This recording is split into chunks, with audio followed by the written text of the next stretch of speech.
Hey everyone, coming at you from a new location today. I'm on a screened-in porch, so pardon the neighborhood sounds. We just moved, and during this whole resettling process, that PSA order came in.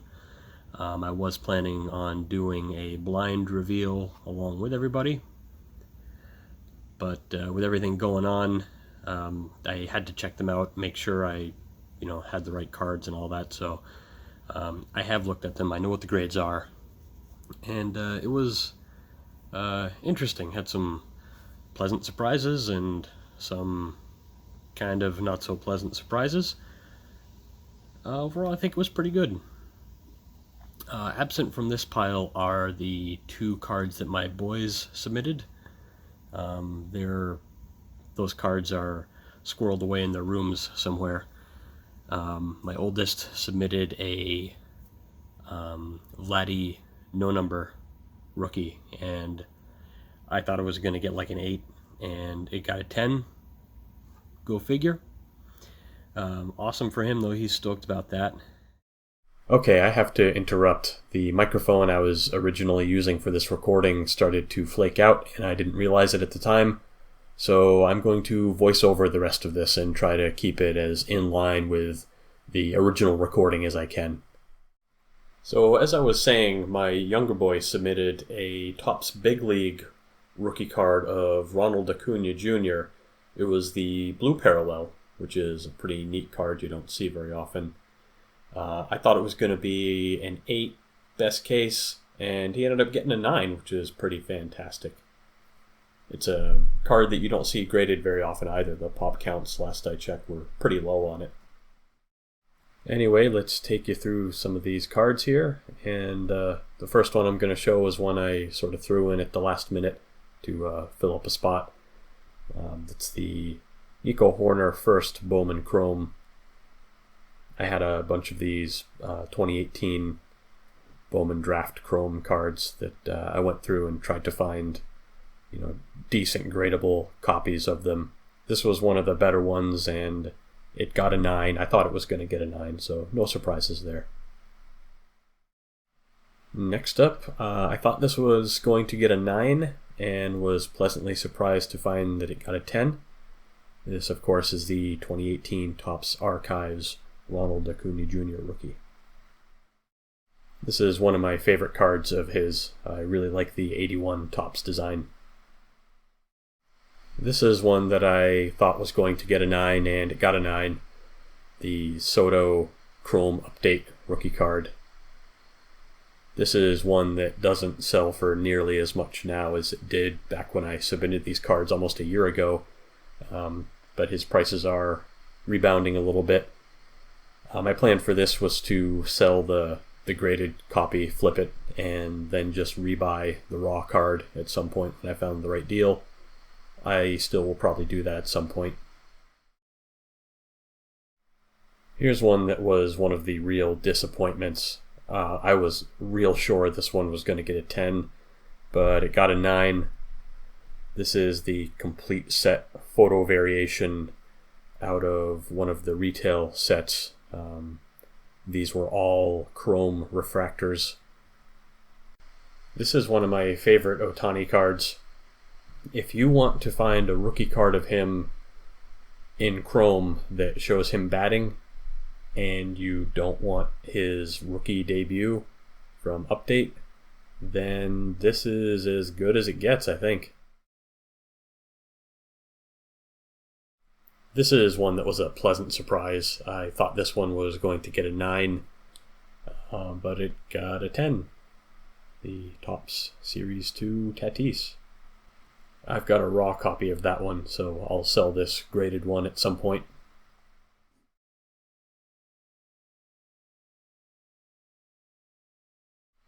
And here's the 2019 Topps Chrome Eloy Jimenez. I was disappointed with this one also because I really thought it would be a 10, but it got a 9.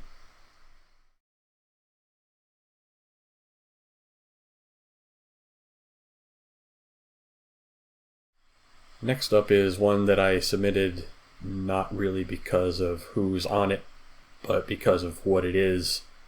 and how condition sensitive this set is. These Topps Heritage with the black borders can be real tough to get graded, and this one is a French text variation. I was pretty stoked to get a 10 on this card. I thought it should get a 10. That's the only reason I bothered submitting it. Hopefully one of these guys ends up breaking out and doing really well. For now, I'm going to just hang on to this card. Next up, the 2020 Topps Yordan Alvarez rookie card. Got a 10. I'm sure it's a surprise to nobody, but the papers are much tougher to get a good grade than the chromes. Look at them under magnification sometimes, especially the corners, and yeah, there's a big difference between the two. The 2020 Topps Luis Robert that I submitted got a 9. And yeah, I really don't know why. I mean, even under magnification, this thing was superb.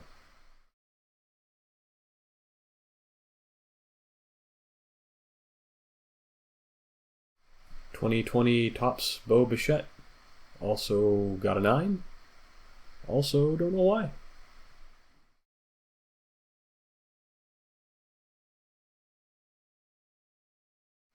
Got a pair of 2020 Topps Chrome Bo Bichettes. Both got 10s, as I expected them to.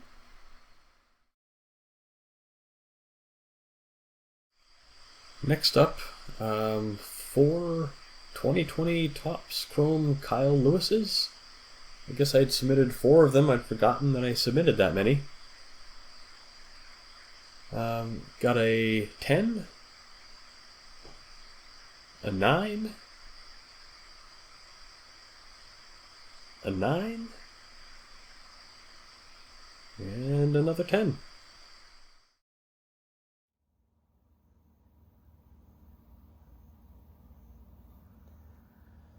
The Kyle Lewis's and the Bo Bichettes. I snuck in a few that there were flaws visible to me under magnification, and I wanted to kind of see where PSA drew the line with some of the defects. So I was hoping that all the cards that I submitted from 2020 Chrome would get 10s, but I was kind of expecting that maybe 2 or 3 of them wouldn't. So that was kind of an interesting experiment.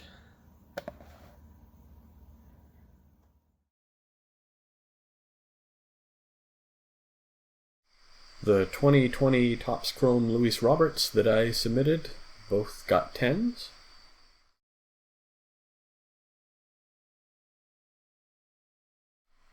Now we're getting into the refractors. This Bo Bichette got a 9, and I definitely expected this one to get a 10. Really not sure what happened there. Kyle Lewis refractor got a 10.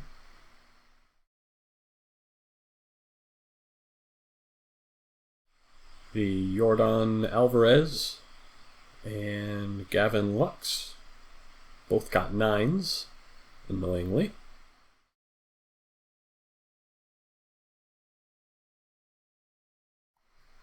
And we've got the 2020 Topps Chrome Aristides Aquino photo variation refractor short print thingy. Not many of these submitted.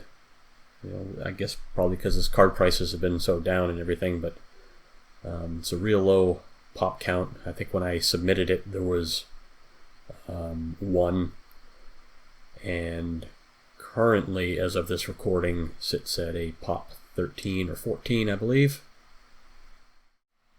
Next up, I submitted 2 pink refractor Bo Bichettes. One got a 9 and one got a 10.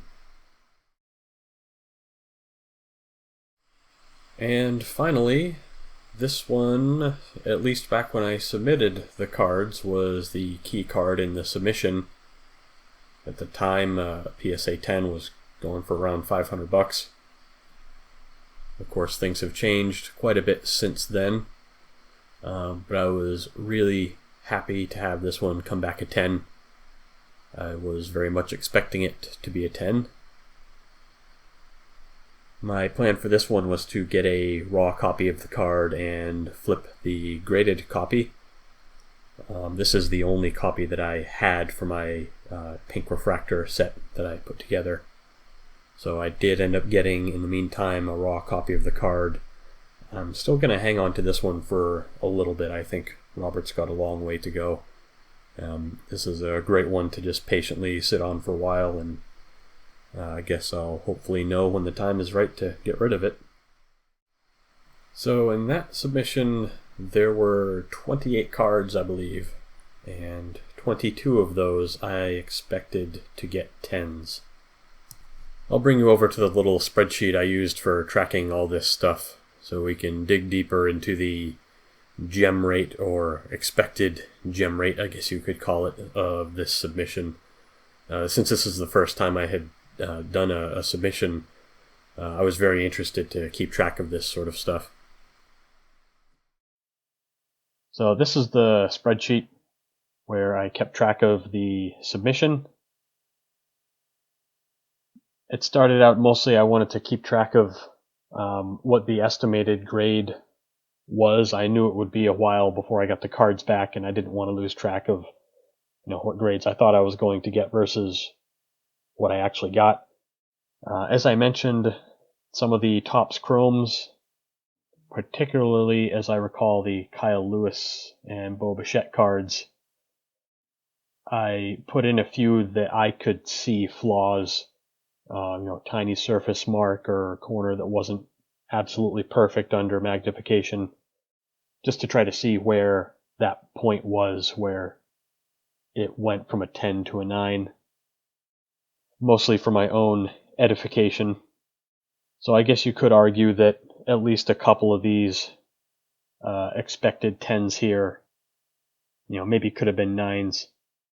If you take the numbers just as they are here, I've got 23 expected 10s and got back 16 actual 10s. So that's 69.5%. But that notwithstanding, I think this is pretty good. I'm happy with this. You might have noticed the Anthony Rendon rookie card on the spreadsheet here.